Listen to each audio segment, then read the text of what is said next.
दिए हैं। मगर हम पूछना चाहते हैं आपसे कि आज कोई भी घर ऐसा नहीं है, कोई भी हमारी बहन ऐसी नहीं है जिसके ऊपर 2, 4, 5 लाख का कर्ज नहीं है। सारे लोग समूह से जुड़े हुए हैं, सारे लोग माइक्रो फाइनेंस कंपनी से जुड़े हुए हैं और वो माइक्रो फाइनेंस कंपनी वाले 30% सूद लेता है कि नहीं, है ना?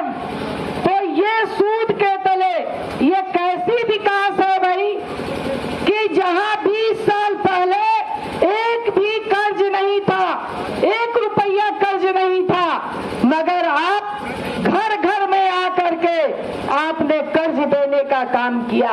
हम गरीब लोग, जरूरतमंद लोग कर्ज लिए, मगर उस कर्ज के एवज में आज क्या करना पड़ रहा है?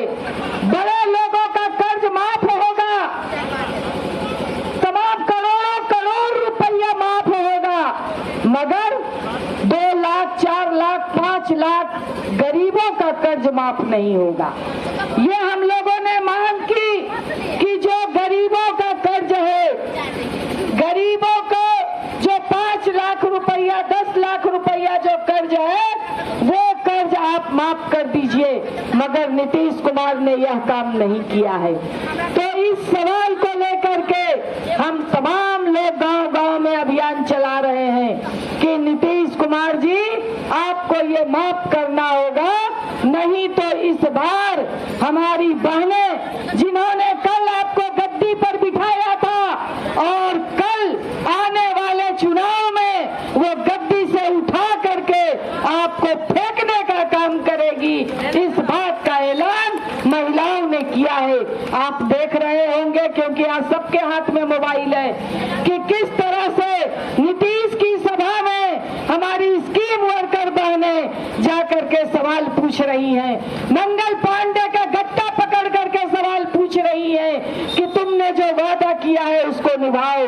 मोदी की सभा में चाहे वो रसोईया बहनें हो, आंगनबाड़ी हो, आशा हो या ग्रामीण महिलाएं हैं, वो तमाम महिलाएं मोदी को ललकार रही है कि आपने हमारे लिए कुछ नहीं किया और इस बार आपको हम किसी भी कीमत पर वोट नहीं देंगे। तो ये हमारी बहनों की जो ताकत है और बहनों का जो तेवर है, उस तेवर को यह यात्रा सलाम करता है। अभी हम लोग आ रहे थे, हम लोगों ने देखा एक तो महिलाओं का कहीं कोई विकास नहीं है और दूसरी तरफ जिस नली गली रोड के विकास की बात ये करते हैं नीतीश कुमार जी, इस नली और गली में चलने की स्थिति नहीं है। नेता यहाँ के विधायक बने हुए हैं जीवेश मिश्रा जी, ठीक है, कौन वोट दिया नहीं दिया वो दूसरी बात है, मगर आप यहाँ के विधायक हैं, आपका विकास राशि कहाँ जा रहा है? क्या ये हिसाब लेने का अधिकार जनता को नहीं है? आपने क्यों ये इलाके को नरक बना करके रखा है? मुस्लिम का इलाका है इसीलिए आप नरक बना करके रखेंगे? तो इस बात का चैलेंज हम तमाम लोगों को लेना होगा, इस बात का संकल्प हम तमाम लोगों को लेना होगा।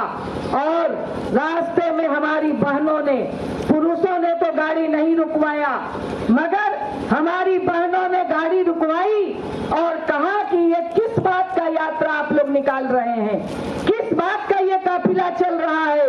जब हम लोगों ने बताया तो जानते उस महिला ने क्या कहा? कहा कि हम लोग समाज में कोई नहीं बटना चाहता, चाहे वो हिंदू हो चाहे वो मुसलमान हो, हिंदू भाई भी नहीं चाहते कि हम आपस में बटे। ये लड़वाने का काम करती है सरकार, चाहे वो मोदी सरकार हो चाहे नीतीश की सरकार हो। हम लोग इस चाल को पहचानते हैं क्योंकि हम समाज में अमन और चैन से रहना चाहते हैं। हमारे हिंदू भाई भी नहीं चाहते कि आपस में हम लोग लड़ें, ये बहुत बड़ी बात है। और सचमुच में ये सच्चाई है कि नहीं, कोई हिंदू और मुसलमान नहीं लड़ना चाहता, कोई समाज में नहीं लड़ना चाहता, क्योंकि ये हमारी बरसों बरस की परंपरा है। अगर की मनता मानी जाती है कि हम सूख करेंगे। और हिंदू के यहाँ कोई बीमार पड़ता है तो मजार पे चादर चढ़ाने का मनता माना जाता है। ये हमारे यहाँ की सांस्कृतिक परंपरा है और इस परंपरा को ये लोग खत्म करना चाहते हैं, खंडित करना चाहते हैं। मगर ये जो हमारी हिंदू मुस्लिम की गंगा जमनी तहजीब है, ये जो संस्कृति है, ये इतनी मजबूत है कि कोई भी सांप्रदायिक ताकत, कोई भी जीवेश मिश्रा जैसा आदमी आकर के हमारे समाज को विभाजित नहीं कर सकता है। यह बात इस बात का यह इलाका भी इस बात का को बोल रहा है, क्योंकि रमौल जैसी घटना होती है और आपने देखा, मैं भी उस घटना में आई थी और वो संस्कृति को बहुत कोशिश कर रहे हैं मगर वो खंडित नहीं कर पा रहे हैं। और जो हमारी बहनों पे, हमारी बेटियों पे लगातार हमले हो रहे हैं, ये भाजपा